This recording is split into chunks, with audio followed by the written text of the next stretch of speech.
Romania, we practice the Hive system of learning and teaching from Neolithic, and is the only way practically we know.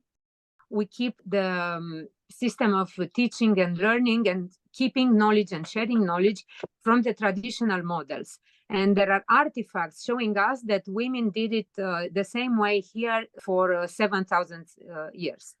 Most of us, we keep the craft for our soul. And we need to express ourselves not just by something that we like, but put everything we think in a visual form for other people to read our mind and our stories. And this is the way we consider that we add value to the craft. And the captivating story will always value more than a perfect technical execution. The knowledge was openly shared. And at some point when we start to recover things from the past, when people tried to copy beautiful craft objects that they saw and they couldn't have a master to teach them, they tried to do this through mimetism, and this brought much more creativity, more variety into expressions. Imagine that the first time we had a manual about embroidery patterns, it was for schoolgirls. It was issued 100 years ago, a little bit more. And it was received with skepticism because people were afraid a manual will kill the creativity and it will trap women's mind into printed models and say, why do you need the model? Just go find the model in nature, find it in your mind. Don't look into a manual. Excellence is not a target because the way we see nature and our place in nature is that everything is temporary. We don't want to build something perfect. We need something to be very volatile with a short life because it needs to reintegrate into nature to leave space for other generations to come and build.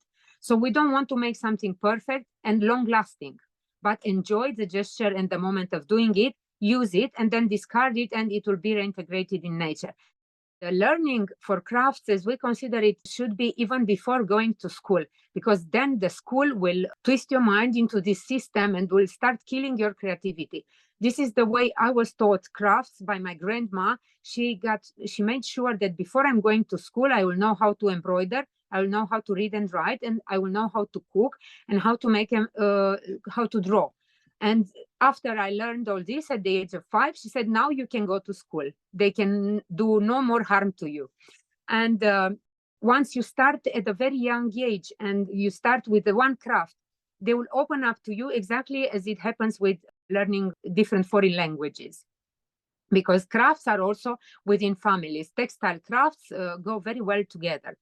And for embroidery and beads working and crochet, you don't need very complicated tools like in a pottery, for instance. You can take the tools with you. You craft pretty much outdoors because you have good light and good mood.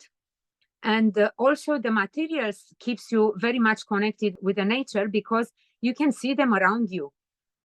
If you notice, all the ladies in the pictures are bare, are walking with no shoes, not because they wouldn't have shoes, but they want to stay connected with nature through what they do, through every step they take, and through every gesture. So yes, they can do spinning and they craft while walking, while talking. It is so much a natural gesture. We are not at all afraid of technology. We consider it our best friend forever because technology so far will help us to communicate better within our hives. And also technology is bringing us excellent new materials that give us even more space and form for expression. Colors that will last longer, threads that we would not have had before. In the internet, we have enough sources for finding and sharing information. One of them is our learning group, which is 49,000 people now. This is the way everything is transmitted through images and questions. We have, of course, tutorials that are free for everybody. Demonstration, I mean, if you find something interesting, you can easily share it. Technology will help us to do that very, very easily and free. We continue to craft this way because we also exchange other information, and it's a very good time to relax, learning and joking. And yes, there is progress towards excellency, even this way, even in this informal way.